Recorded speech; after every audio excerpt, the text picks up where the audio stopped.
remarks in writing from all three. Be up to you if you wish to also give your statement orally. Absolute maximum of 5 minutes to keep on time. And with that, we'll begin with Professor Lyon.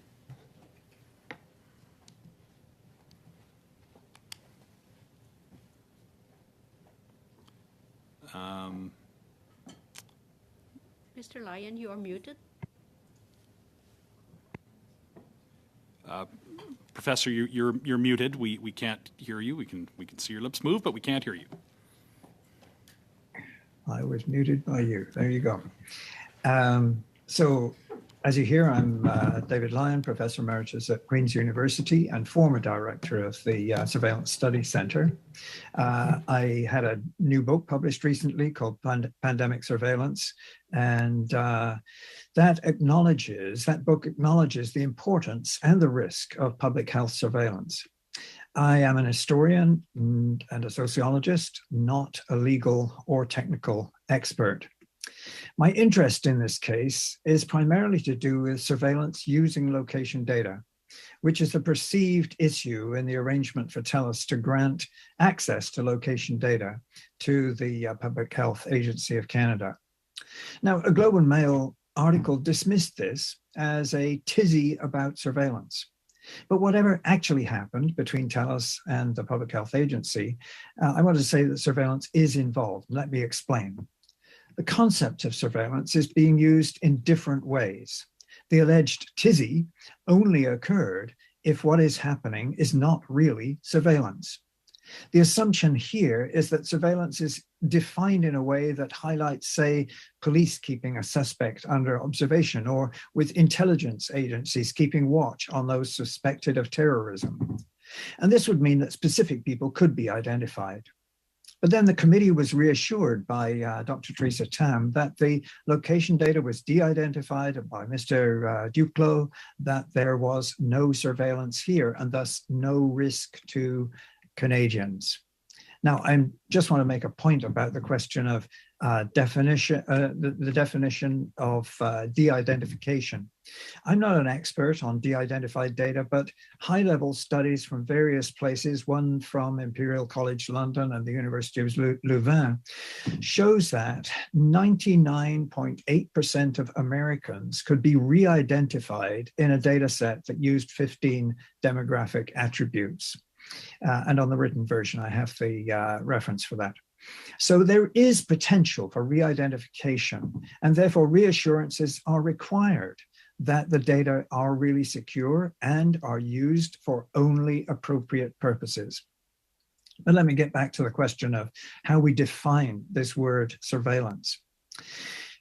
The Public Health Agency of Canada engages in surveillance.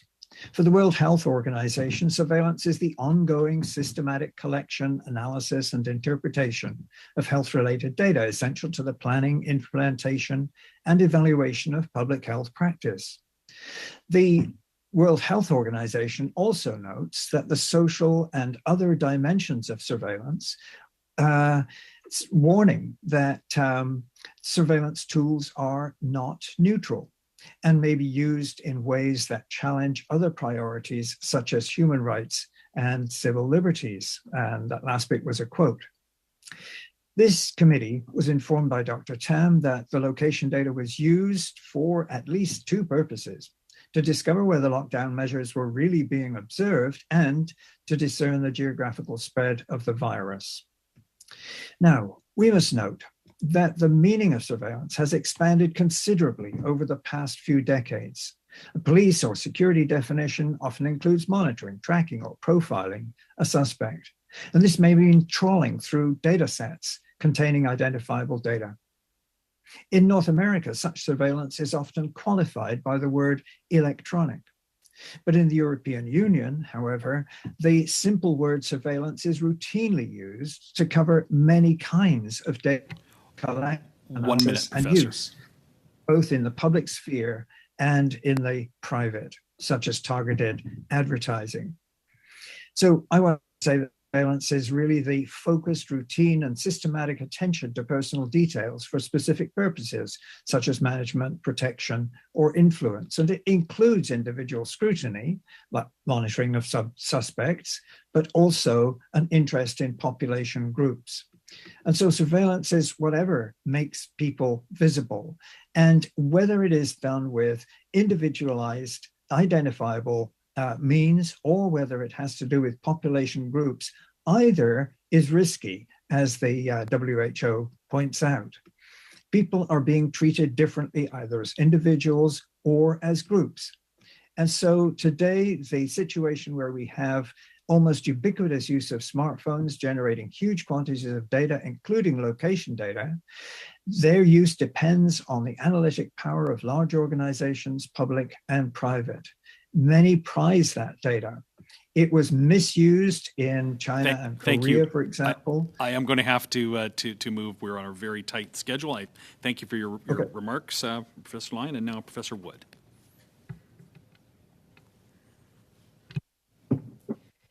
Hello. My name is Dr. David Murakami Wood. I'm the current director of the Surveillance Studies Center in Queen's University and an associate professor in the Department of Sociology. I have a similar background to Professor Lyon, although obviously I'm less eminent and have a less lengthy career at this point. I'm thank Professor Lyon for his observations on the term surveillance, and I'm going to skip over those areas because I had some observations myself in my submission. What I want to do in my brief remarks is really simply to outline what are the potential problems from surveillance in this case and the possible benefits. I think the first thing we need to observe here is that it is not unusual for public agencies of any kind to obtain and use data sets. This, I would argue, is the basis of any evidence-based policymaking. And in fact, the fact that surveillance is being conducted is not in itself a de facto form of human rights violation or anything else. This can be an extremely good thing. I also want to emphasize that at no stage has there been any credible evidence or even a suspicion of individual tracking or surveillance at that level of the kind mentioned by Professor Lyon. This was population level anonymized and aggregated data, and in some cases already analyzed. Of course, it's technically possible to disaggregate and de-anonymize data, but in this case, there's no indication at any stage that such mobility data was de-anonymized or disaggregated, nor that PHAC would in fact want to do such an operation, which would not be useful for large-scale public health purposes. I think the issues in this case are 4 or 5-fold. The first one is a very large-scale issue, which I think this committee will have to pay a lot of attention to, not just in this particular inquiry, but also generally in the future, because in some ways, as many have observed, this pandemic can be seen as a dry run for the slow burning but increasingly intense and persistent emergency that is the global climate crisis. We are going to increasingly see surveillance measures at very large scales with very large data sets being conducted for our own good. And this justification will only increase as we enter deeper into a warming world. Massive data collection is already necessary to understand climate change, and this will be supplemented by equally massive data needed to mitigate it and to change state, corporate, population, and individual behavior. The big question we're going to have to ask here, but also increasingly in the future, is this necessity justified by the emergency situation? The second area is transparency. And I know Dr. Parsons is going to look increasingly at more in detail at some of these issues, but I just want to mention that transparency is really key here. The biggest problem I see in this whole debacle is a lack of coherent communication and transparency by all levels of government involved. None of the parties involved was transparent as they could be. And I would like to see greater transparency at every stage of this kind of a process. This is linked to the question of accountability. Accountability in this case, of course, is a role that largely is fulfilled by the Federal Office of the Privacy Commissioner. And it seems clear from what the Commissioner has said himself and the evidence that he's given that he was not consulted to the degree which he would have regarded as being meaningful or important.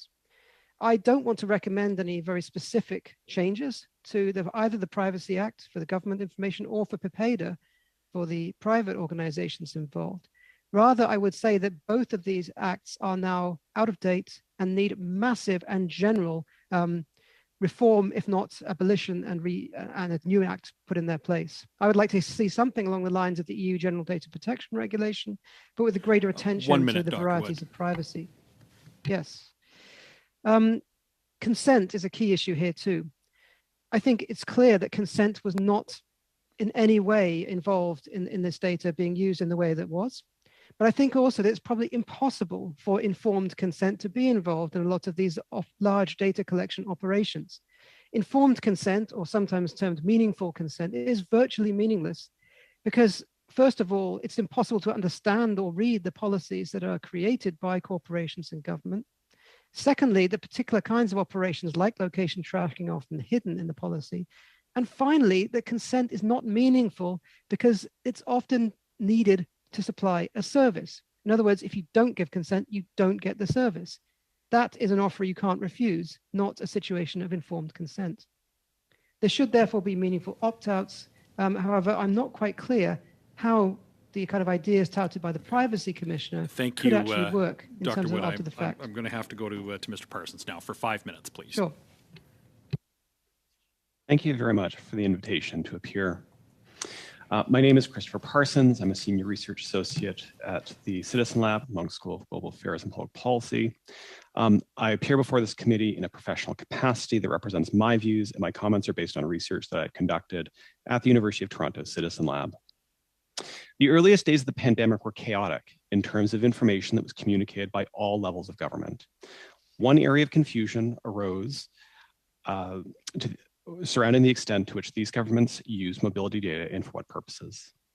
A few examples. On March 24th, 2020, the Prime Minister and Dr. Tam asserted that telecommunications mobility data was not being used by government agencies. In the March 23rd, 2020 announcement that the government was partnering with Blue Dot, the Prime Minister's official comments do not refer to mobility information.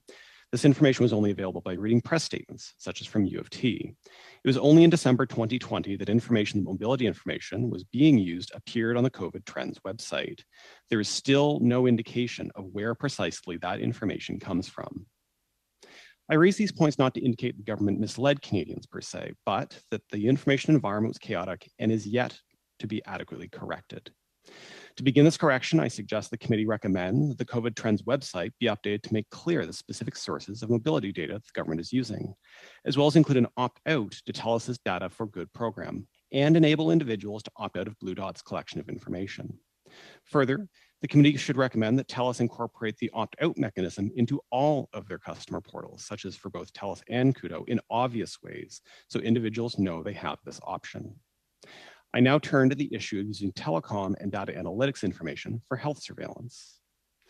A key issue before this committee is TELUS and Blue Dot's collection of information and disclosure of it to the Government of Canada.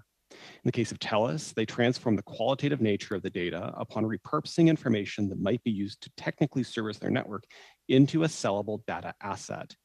In the case of Blue Dot, it remains unclear just how and under what terms they obtained the data that was provided to the government. Together, these activities of these companies speak to the government's seeming willingness to receive mobility data without first confirming that individuals have meaningfully consented to such disclosures. As such, I recommend that the committee propose a series of Privacy Act reforms. First, the private vendors which provide either anonymized, aggregated, or identifiable information to government agencies be mandated to prove they have obtained meaningful consent from individuals to whom the information relates before it is disclosed.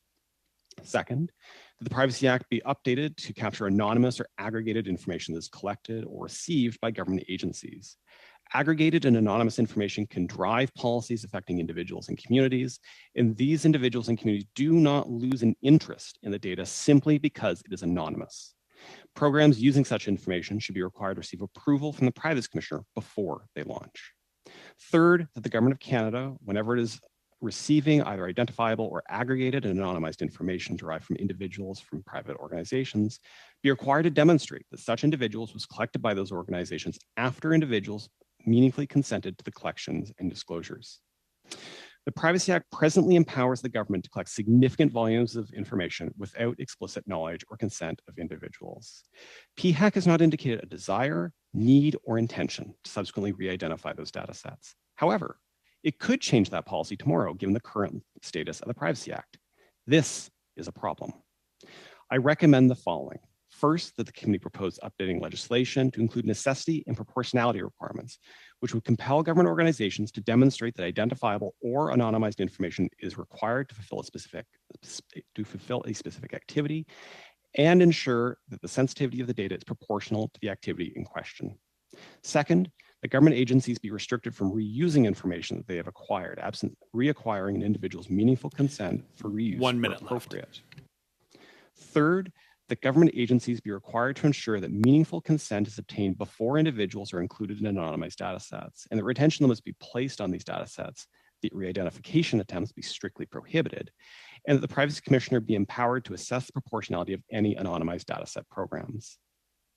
In addition to the aforementioned suggestions, in the brief that was submitted to this committee, I provide additional details and recommendations, and in particular as it pertains to compelling private organizations to disclose how they handle individuals' private information. Thank you for your time. I look forward to your questions. All right, well, thank you. And with that, we're the 6-minute rounds. The time allocation has been moved. There will be a bell that will interrupt this panel, but I think we'll begin with 6-minute rounds and deal with that when we come to it. So go ahead, Mr. Kirk. You are first with 6 minutes. Thank you very much, Mr. Chair. And first, let me thank the witnesses for coming and sharing your expertise with us. It's very, very appreciated. Dr. Lyon, I noted that you started off your opening statement by talking about the definition of surveillance, and that was in stark contrast, quite frankly, to what Minister Duclos shared with this committee, and has been largely, but your comments seem to be consistent with some of the other experts that we've heard. Can you comment further on your feelings as to what Minister Duclos said before this committee, suggesting that surveillance was not involved? Mm-hmm. Well, as I say, the problem is that surveillance is heard in many different ways. So you have that common kind of public notion of surveillance as having to do with the ways in which police, say, would seek out or keep watch over some suspect, or equally intelligence services might do the same sort of thing. And so that obviously requires identifiable information to be used for that kind of surveillance, and that is a form of surveillance. But as I also pointed out, the Public Health Agency of Canada does surveillance too. They are doing public health surveillance. They're using the large data sets, as we've heard, and that too is surveillance. And so my argument would be that we need to broaden our definition of surveillance to include such things. So the definition that I was using, any focused, systematic, and routine attention to personal details for the sake of some purpose, such as influence or management, control, or protection. That serves as a definition that covers all the range of surveillance activities that we see today. And increasingly, of course, the move, as both of my other colleagues have commented, over the last few decades is to be using larger and larger data sets covering larger and larger groups in the population. And surveillance is being done at different levels. But my point really was that at whatever level, there needs to be very serious concern and specific regulatory changes to keep up with the changes in technology that allow for these different sorts of surveillance.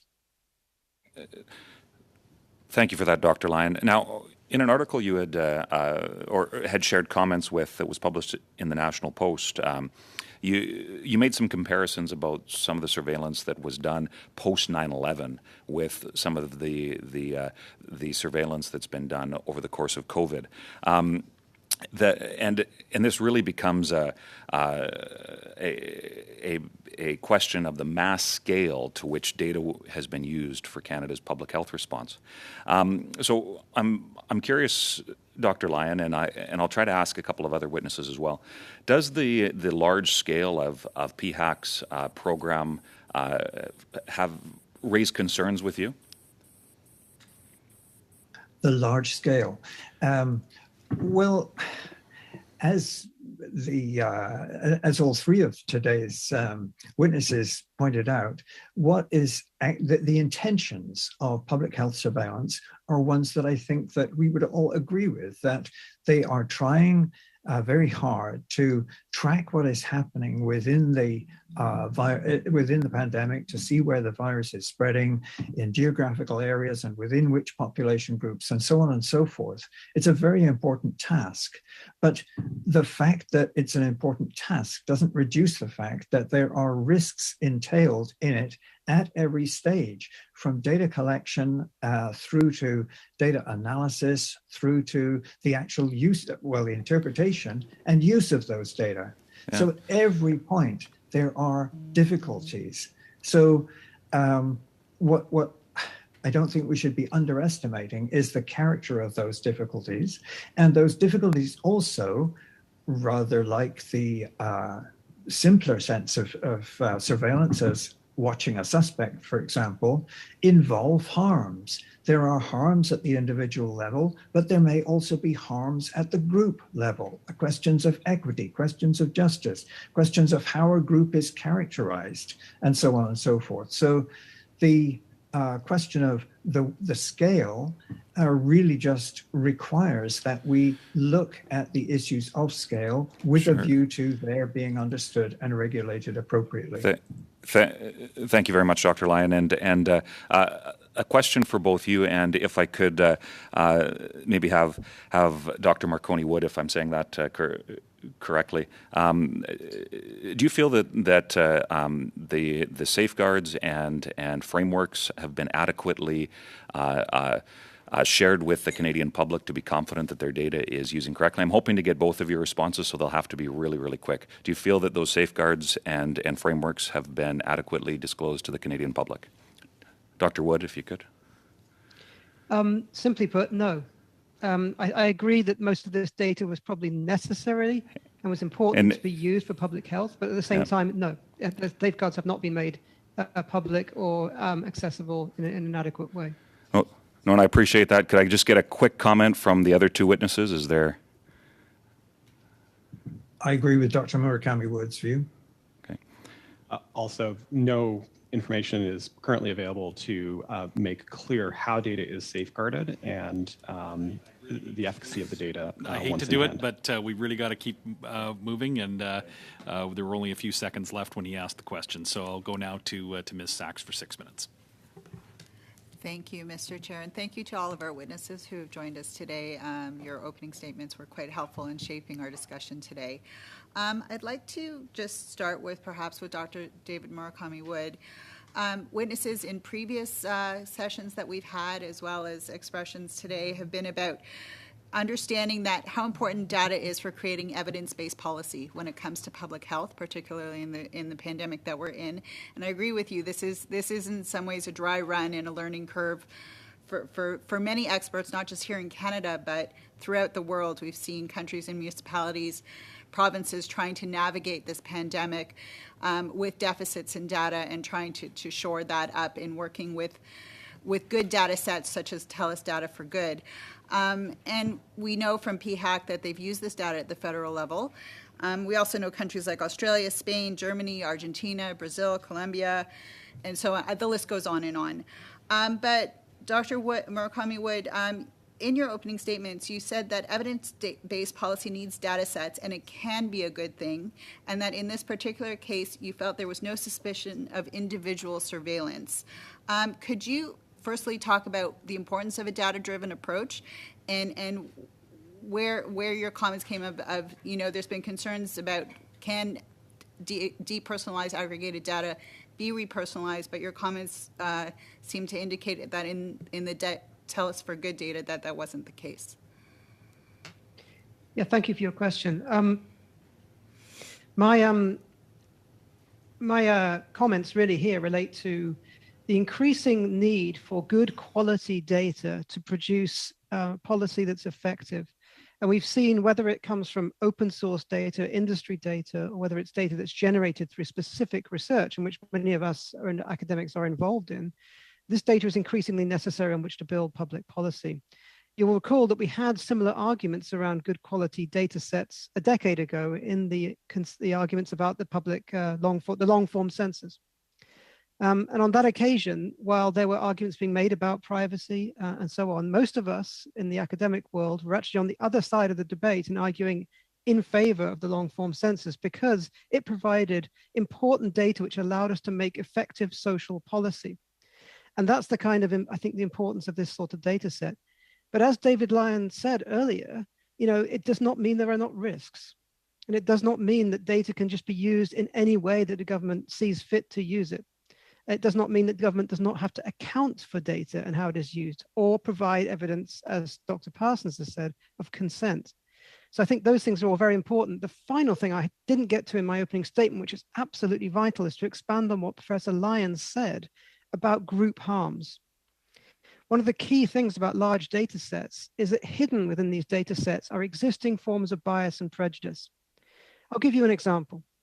Say in this TELUS data for good, this is just made up, by the way, that it was found that people in a particular suburb of Toronto were traveling further distances more often than other people in Toronto. And if you could easily assume from this data that these people were spreading the virus or were disobeying government instructions on travel. But in fact, if you look into this particular suburb, you find it's a low-income place, largely Black and ethnic minority.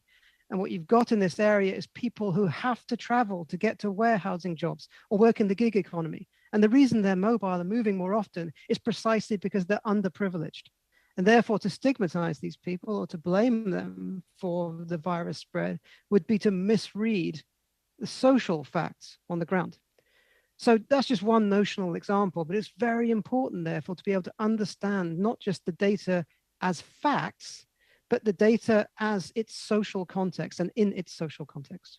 So that's what I think is really vital when we talk about large data sets. I do appreciate that. Used. Thank you. And we have seen from the assessments that have been reviewed that we've been able to pinpoint where more information for public health agencies, both municipally and federally, we're able to help communities that were struggling based on that kind of data. So there's two sides. I think there's two sides to the coin of that kind of useful data when it comes to particular demographic sets. I'd like to move on to Dr. Wood, Dr. Lyons, if I may. In this world that we're in of anonymized data, would you be able to comment if can we have perfect anonymity? Is it even possible? We know the value of this data and what needs to be collected, but at the same time, there's much discussion about the safeguard rails that need to be put in place or that we're discussing here, but can we reach that perfect anonymity in having useful data? As I said, I'm not a technical expert, but it does seem to me that from the evidence that such a notion is very, very hard to actually obtain in practice. So, there are ways of taking care and taking more care with data analysis, especially. And don't forget, I mentioned each of the stages. It's not only the collection, the gathering of those data in the first place. The analysis is critical. And within those forms of analysis, anonymity may also be compromised, right through to the uses of those data. So I have great doubts that there is a real sense of anonymous data. So then PHAC's statement that it did not... You're out of time. Okay, thank you, Mr. Chair. With that, we will go next to Monsieur Villemeux pour 6 minutes.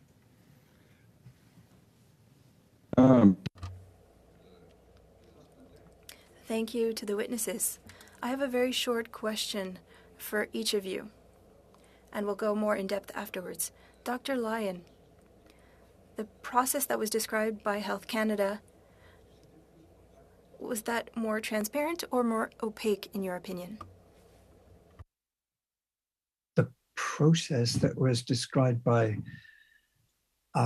Public Health Canada, I'm not sure that I grasp the question, really. Okay. Sommes-nous devant Are they being transparent or are they being opaque? I don't think you can make a simple, one or the other here. There are aspects of transparency, there are aspects of opacity. And really, I think that question kind of distracts us from the real issues in front of us. With that, I've just stopped your time, Monsieur Villemeux. We've got about 5 minutes left. Bells are ringing. At this point, I will need unanimous consent to continue this meeting.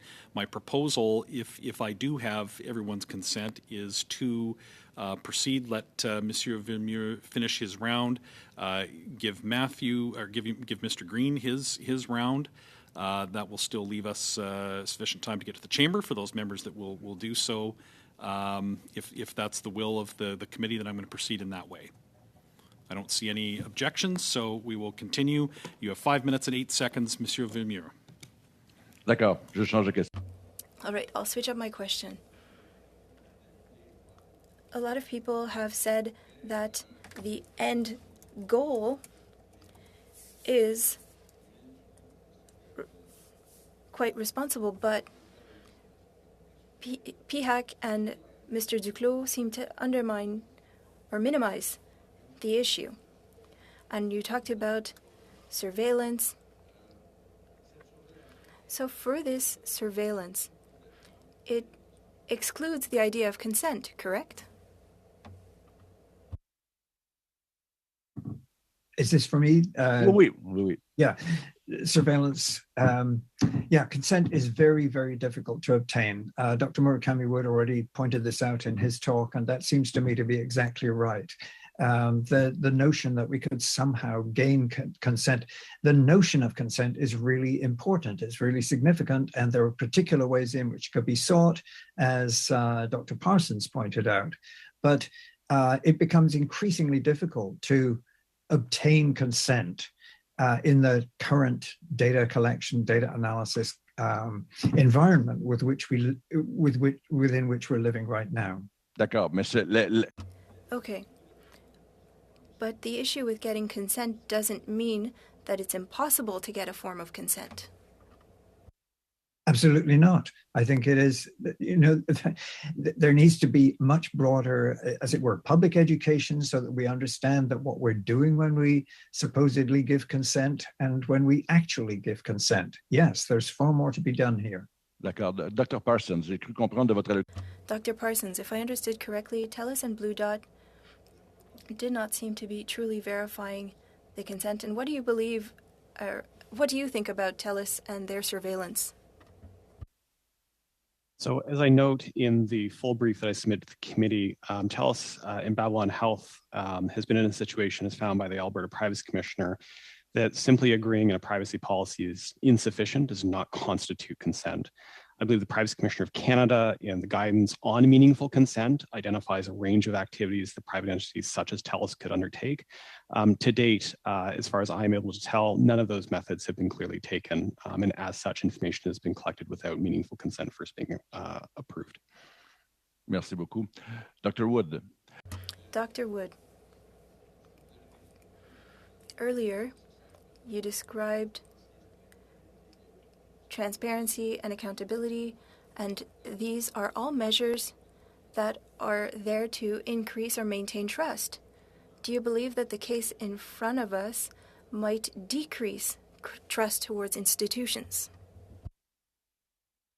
Yes, and I think there's two reasons for this. One of them is direct, in that I think the actions of the government itself in this case, and of course TELUS as a corporation, do indeed lead the public to suspect that maybe something is wrong and therefore decrease trust. However, there's also indirect ways in which trust has been decreased here.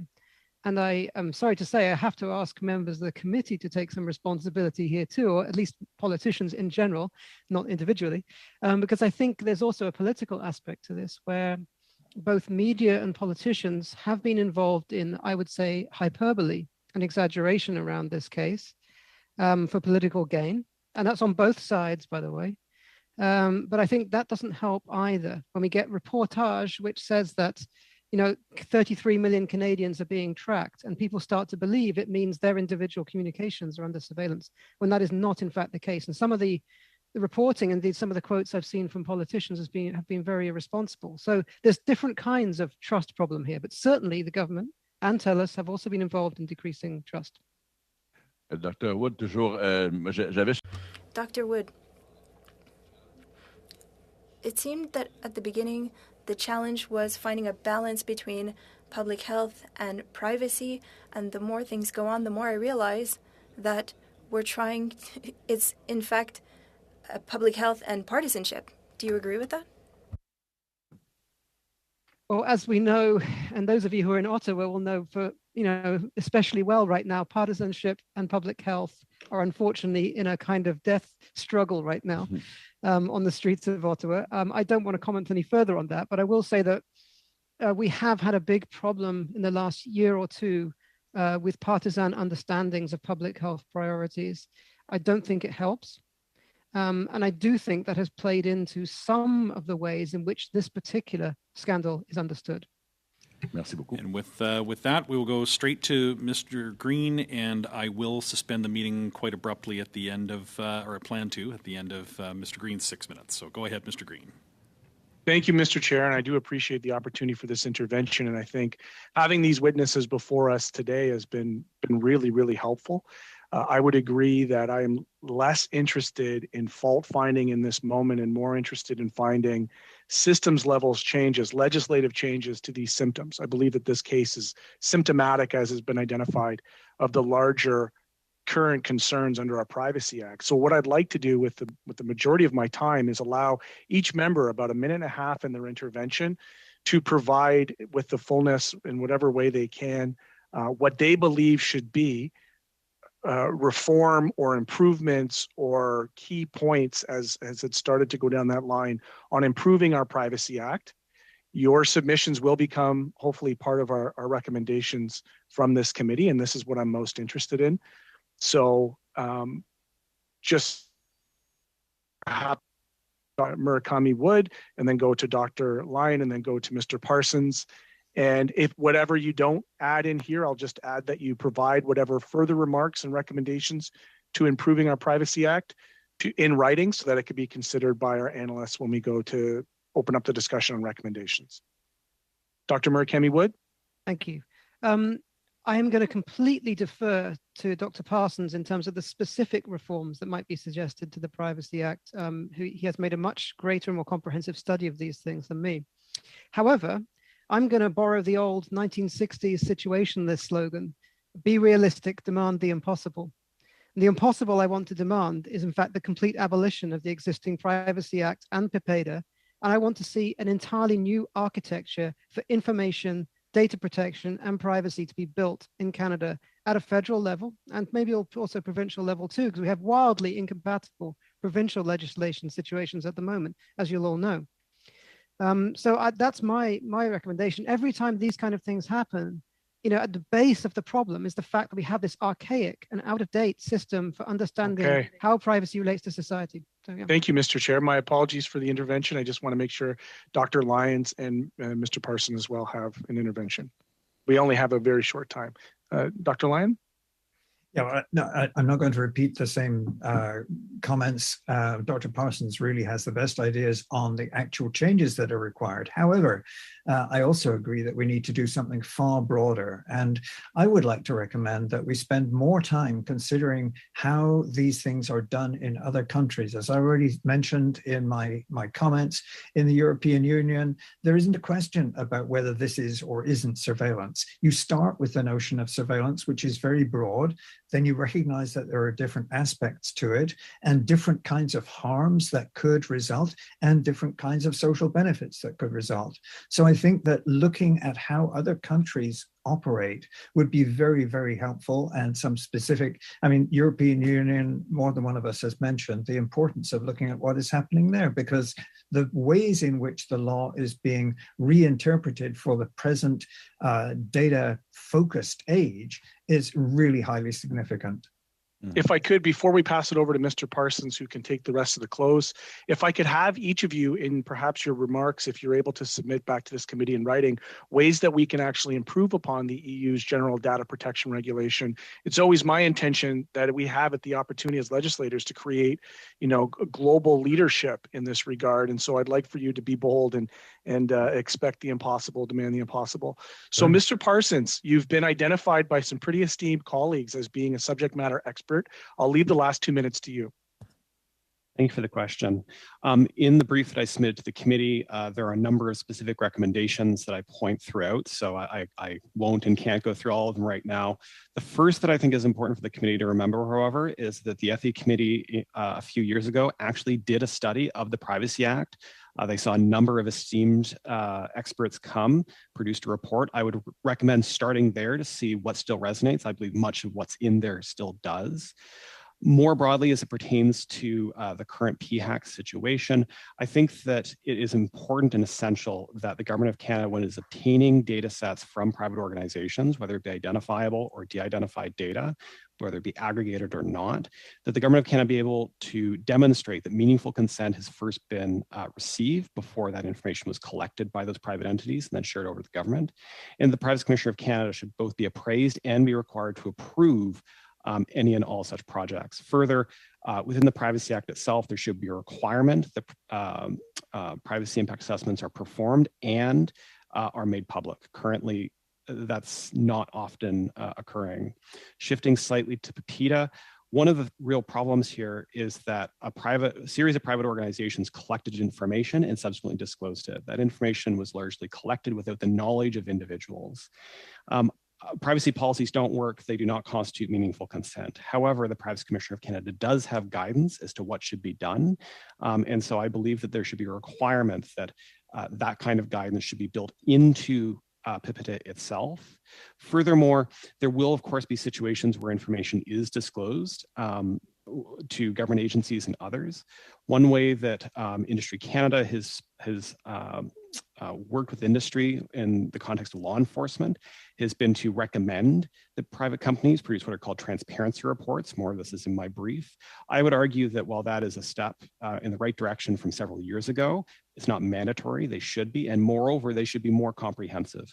And so they should include not just law enforcement disclosures, but should also pertain to perhaps copyright information, and in this case, the sharing of aggregated and de-identified data into whom that is shared. Thank you very much, Mr. Parsons, and my thanks to all of our panelists. We will reconvene with the second panel after the vote, and until then, we are suspended.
Welcome to the second panel of our meeting. Today's meeting had to be interrupted by votes, which of course is our first and primary responsibility as members of Parliament. I would like to now welcome our witness for the second part of the meeting. We have Alain Deneau, Professor of Philosophy. You have, and I think with the limited time, we've got time. If we have a 5-minute opening statement, then we should get a full round of our first 4 members at 6 minutes each. So take it away, Monsieur Deneau. Merci beaucoup. Thank you. I'm hearing an echo. It's very distracting. Could we solve the issue?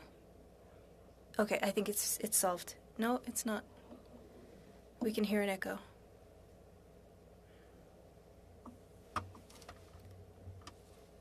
You hear an echo if a mic is on in the room, but once they're off, you shouldn't hear any echo when you're speaking.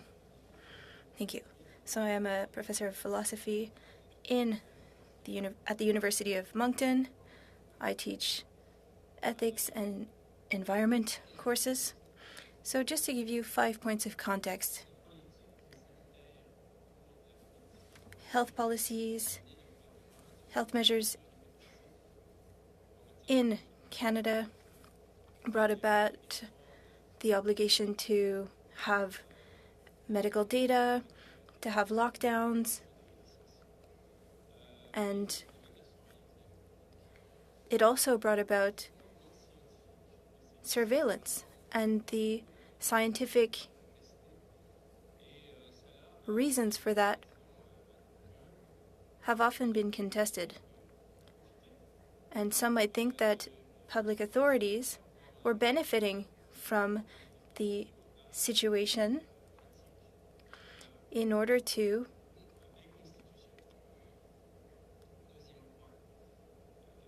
partake in unconstitutional practices.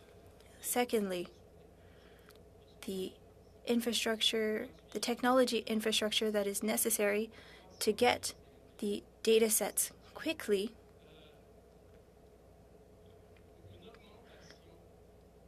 constitutes an increase in impact on the environment. To create data, well, we need centers that require a lot of electricity and the 5G network that we are going to have to accept. And there are also issues that are caused in Asia with water, with GHGs, with the use of rare metals. And this does not lead to any sustainable ways of doing things. Thirdly, the production of big data, and with big fam, as I call Google and Amazon and all of those types of companies, creating this data causes legal issues because these companies have a monopoly on data, and often they're the ones who are, in a way, making the rules, and we simply have to accept them when we're using these tools, this software. And this private way of legislating creates a bit of a precedent in how decisions are made. And when we talk about information, it's usually the people responsible for these big companies that will give you their advice. Next, with big data, in the context of our health crisis, well, they were beneficial for larger companies in technology. They saw an increase of 10 billion for a lot of them, whereas small businesses were negatively impacted. And my fifth point, and I know we'll talk about this later, but the production of big data is a totalitarian tool. And so you look at the behavior of people to make it more foreseeable and controllable. I would like to conclude by saying that we know, if we can look at the 150 posts of somebody on Facebook, then we know them better than their friends and family. And if we have more than 300, we may know them better than themselves. So it's a tool that Catherine O'Neill said is a weapon of math destruction. And I don't believe that we should frame this sector by making it ethical or acceptable, but rather that we stop the production at the source. Just as in war diplomacy between countries, we agree to stop developing certain tools. Thank you for your presentation. Minutes. Thank you, Mr. Chair. And thank you to the witness for his testimony here today. I just want to start by quite often when we have an emergency, you know, we can look back what happened with 9/11 and the level of surveillance and security at that point in time. And we're looking at the measures that are going on now throughout this COVID-19 pandemic. What are the risks here that, you know, because of the extraordinary measures that we've went through to collect all of this data, what's the risk that we are not going to relinquish, or that the government's not going to relinquish some of the ways and means in which they're surveilling citizens, or at least reverting?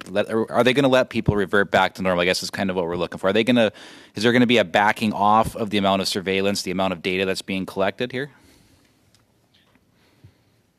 La question des risques, elle est... The question of risk is quite large.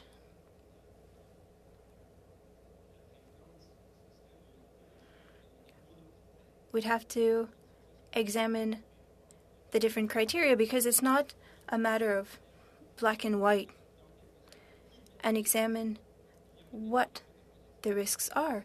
What would be the risks of not using big data? But overall, this is a totalitarian tool used to control people in a way that makes them easy to manipulate. And the risk here is that we're minimizing surveillance and we're using it as a management tool, and we've reduced it to something that's not very serious.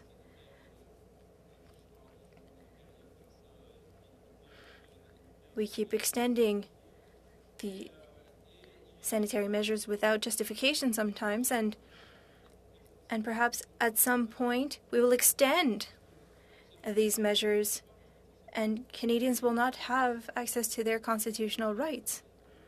We can't take this lightly, that we have information on people, information for example, that they're not vaccinated or that they're participating in protests.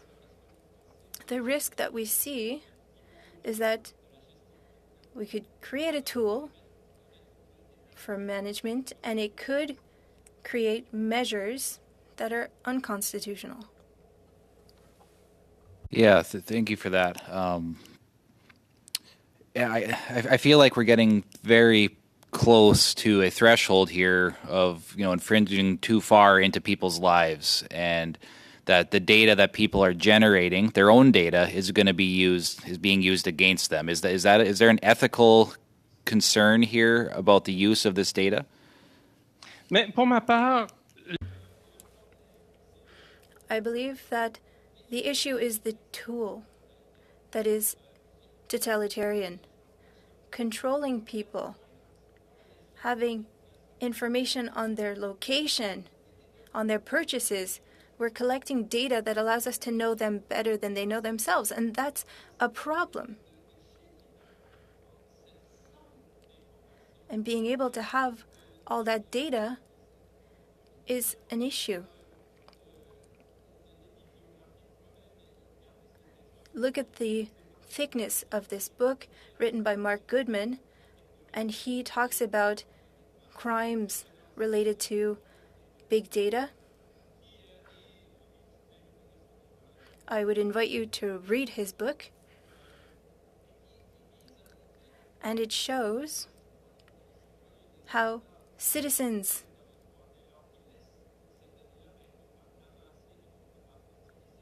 have their data used, and that there is the possibility of it being misused. I don't want to take too much time. I would have a bit of an anecdote or an example to give you, but I'll let you ask that question if you need to. If you want to give that quickly, and I guess just one, if you want to comment really quickly as well on consent. Are people being able to very clearly give consent to their data being used or taken here? There's 1 minute non, left. j'apprécie votre question. The answer is no. There are studies that have been done on the level of difficulty in understanding consent, on the use of these tools.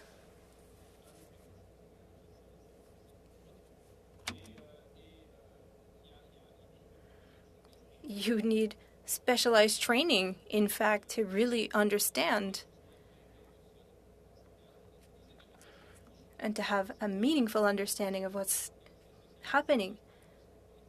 And we need these tools now. Either you live in your basement and you don't go out, or you use these tools because society requires that you use it. But again, it is a totalitarian tool. And after the fact, to try to frame everything, it's not enough because the tool is problematic. We'll go to Ms. Khalid. Thank you very much, Mr. Chair, and thank you to the witness for his testimony today. Perhaps I'll start by kind of reframing the questions that have been posed so far with respect to, in this specific instance, how was that data used? We heard from various witnesses throughout the study so far that that balance needed to be created in order to have those restrictions, for example, these COVID restrictions, be properly applied in a good way, in one that did not infringe and restricted that infringement upon people's rights. Would you agree to our witness that this data, this mobility data, helped us to better understand how people were moving and to better implement policies that protected people's health and safety, while also ensuring that their rights were protected as much as they could be? D'abord, with regards to your question, that's the issue that we face as Canadians. And I'll answer your question with a question. Who can know? Who controls this? Who knows if it's being used in a truthful way? Is the data being used for other ends, for other means than they're supposed to be used? Things are very opaque. And Canadians don't have time to verify what's going on. We're trying to show trust, but we can't truly verify this. And the question needs to go beyond that.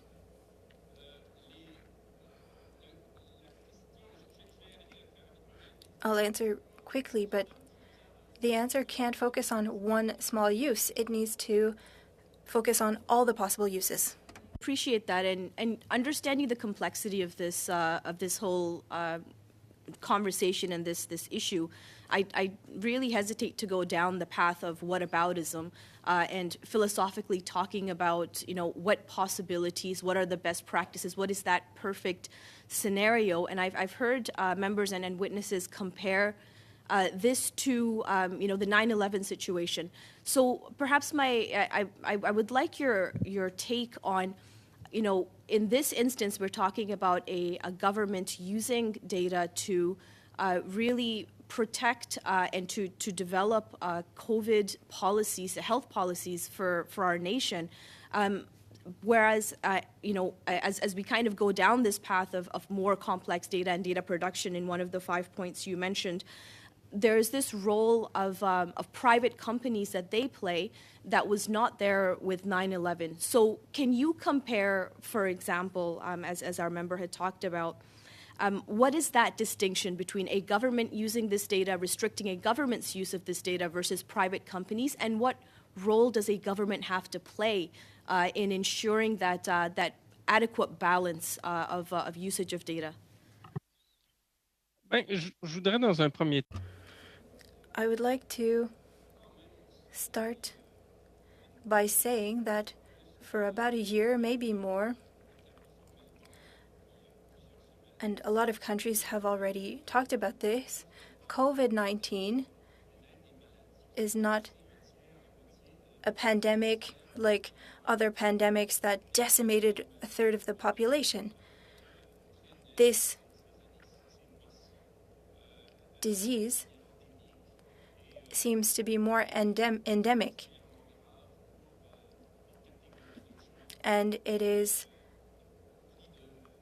harder for certain groups of people with comorbidities, for example, or people who are older. So yes, we need to protect certain people, but if I had to answer the question on the relevance of this research, I think that we could say that the health system is underfunded. That's where the crisis is. So if we had a health system that wasn't underfunded, we could take on the vulnerable populations in our systems. And secondly, the problem is also environmental. And that's what we should also focus on. And we've seen a lot of this since the beginning of the century with H1N1 and Ebola that are caused by a lack of biodiversity. So we could develop other processes, but they're polluting and destructive, and they create even more problems.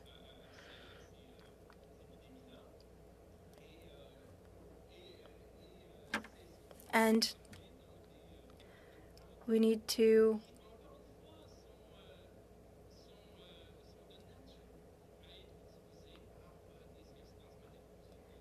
examine the fact that this data could be used excessively. Very, very short question. Do you believe, I know that you mentioned it a little bit in your opening remarks with respect to private companies and big data being produced, do you think that government should be regulating that usage? Oui, je pense. Yes, I think it should be forbidden. It's very difficult to hear because it's not said a lot, but I think that as a precautionary principle, it should be prohibited. And now we will go to Monsieur Villemur, pour 6 minutes. Good day. I have 2 questions for you, and I'll give you as much time as I can to answer. Firstly, oftentimes government has talked about the benefits of this type of technology without really looking at the premise. You talked about prohibiting this type of mass data collection, but beyond that, we talk about the advantages and we don't look at the rest. I think that we're undermining the issue, and I'd like to... I read you in Le Monde Diplomatique, and in fact, there was a book published about it, and you talked about the fact that there's a lack of critical awareness, critical thought. And do you think that that's present in government? Well, critical thought means what's the motivation behind anything? Why are we provided what we're provided? Why are things suggested? Perhaps using this data can have advantages if it's done surgically, but that's like putting a lid over boiling water. You're trying to contain, control something that wasn't designed for an epidemic. It was designed, and that's critical thinking. What is the motivation? What's the ideology behind the generation of that data and shaping societies? So we've created a mechanism that allows surveillance, allows control, and allows manipulation. I lived in East Germany, and I saw people who could access to any type of file on people. There were, for instance, wiretaps on various citizens that were supposedly a threat. They were sympathizers to, the Western world. Now, I'll come back to today, but people who had access to these files were horrified. But those files are nothing compared to what Google and Microsoft and Apple know about us. It's nothing. Today, if we had access to the data that's collected on us, and I can tell you that it happens occasionally, lobbyists go see decision makers and say, this is what we know about you. It's not fun. And when you put yourself in that kind of situation, that's when you think maybe there's a very small percentage of appropriate uses. Is it really indispensable? I doubt that it's the case, but we can't evacuate the question. We have to ask it. And there's a number of books. These are just those that I've read, but I don't even work on this. These are critical books on the digital age and the fact that we're being manipulated. Do you believe that this type of situation can lead to a lack of trust in government? That's interesting, because if you think of COVID-19 and public health measures, there were two ethical discourses. I'm talking here about the government of Quebec on trust and transparency. And in these same documents that were produced by the government of Quebec and that were drafted by ethicists, it said that to build public trust, you need transparency. However, at the same time, what we're saying has to be sufficiently unique and sufficiently firm so that we don't let people doubt science. And that's why today we feel that science should build trust, and management methods that we're bombarded with to build trust so long as nothing allows us to doubt. So we're told about the benefits, we understand the benefits, and then we have to believe the benefits. And these same ethicists also say we need transparency. So we feel that we have all the evidence we need, but at the same time, the document says, and I can send it to you if you want at the end of your study. I think it's page 15, in fact. I have it somewhere. Here it is. And it's produced by the government of Quebec. There's only 1 minute left, so I want to move on. I want to come back to critical thinking, because when I look at what happened with PHAC, when I go back in time and I see the story about the Aga Khan, anyway, I may have reservations as to how things were done ethically. I'm just wondering if we are promoting critical thinking, or if we're moving towards what you call mediocrity. Well, people feel like they're stuck in a loop where they feel that they can't challenge anything they're presented with. It's challenging, but we have to look at the interests behind these types of measures. And critical thinking is often citizens against the governments. Governments promote an ideology, a discourse that's supposed to be functional, operational, but that's also the basis of power. And that's what leads to decision making. Thank you. To finish us out for this panel, 6 minutes with Mr. Green. I, Mr. Chair, am sitting here in Hamilton Center. I'll just share with this committee, I had some concerns that we weren't perhaps using our best time at this committee dealing with this particular case, given everything that's happening around the world. But I feel like in today's interventions in the study, and particularly with this panel, I feel like we are seized with the question. And the question for me, and what stuck with me, is Professor Deneau's reference of Facebook as a weapon of mass destruction. Understanding the ways in which AI can take big data and know people better than themselves and manipulate public discourse. I can only reference what's happening outside on the Parliament Hill today, and in fact in cities across this country, and I would say this is a very important discussion.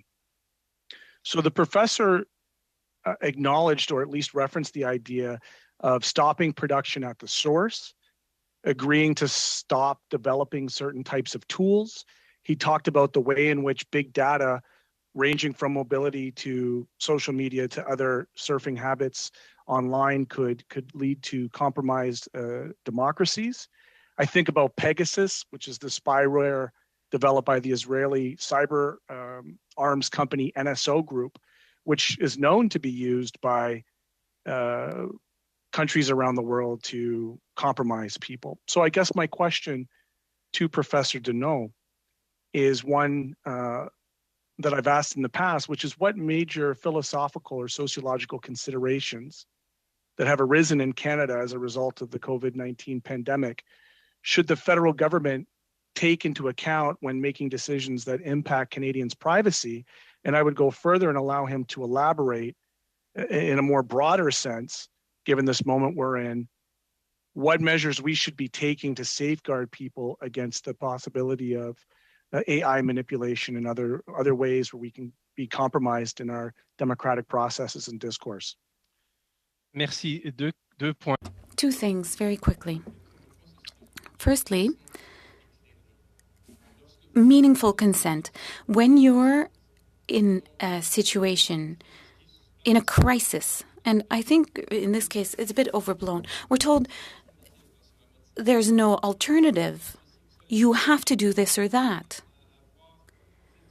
You're not even entitled to an opposing view. Critical thinking, especially in media, would be to give a voice to dissenting scientists. There are physicians who don't believe in the current public health measures. Now, the government may act, yes, but it's not normal for society to lose its right to challenge what it's been told, especially with respect to vaccines in children, more to the point. So you have to have meaningful consent. It's fundamental. And that requires complete evidence. I'd like to refer to Hans Jonas, who's an ethicist, who says something in a book that's a really important book.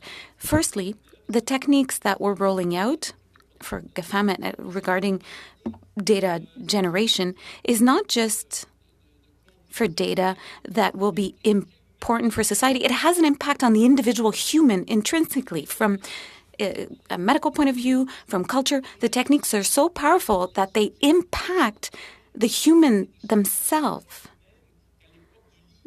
So social media has an impact, especially on developing humans, in other words, teenagers. And then ethics, it has to be commensurate. We have to be able to measure and prevent the impact of these technologies. If we let technologies like this roll out on society without ever measuring and controlling their impact, without being able to control what they produce, what they generate at a societal level, then, in my point of view, we're not being ethical. And it's really important to act ethically. And Hans Jonas says in his book that you have to be creative on an ethical level. As creative as those people that create the technologies we never asked for. Allow the professor to close with the last 30 seconds here with a request that in considering what this course has been in previous studies, what I'm looking for again is trying to find the systems changes. We're talking about our Privacy Act. We're going to be opening up a discussion. We have opened up a discussion on our Privacy Act. So I would ask through the chair that if the professor would be willing to, after this meeting, consider from his perspective, the ethical considerations of our Privacy Act as stands, as well as any international considerations that might be added in as recommendations as we move forward. I'm going to state it again.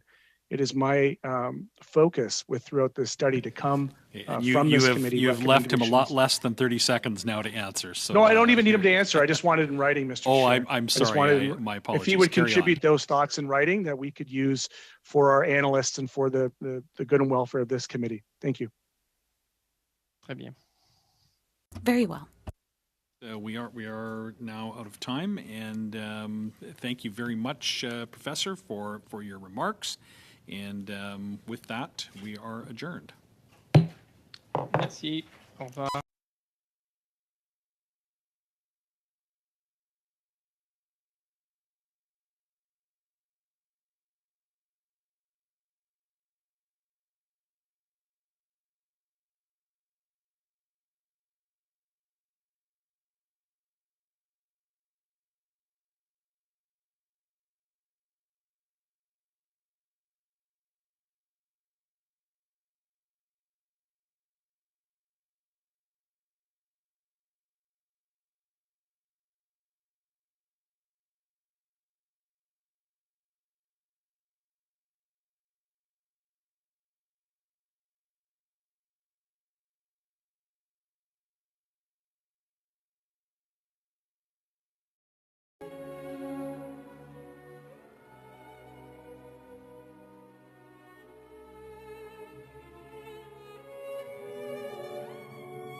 Thank you.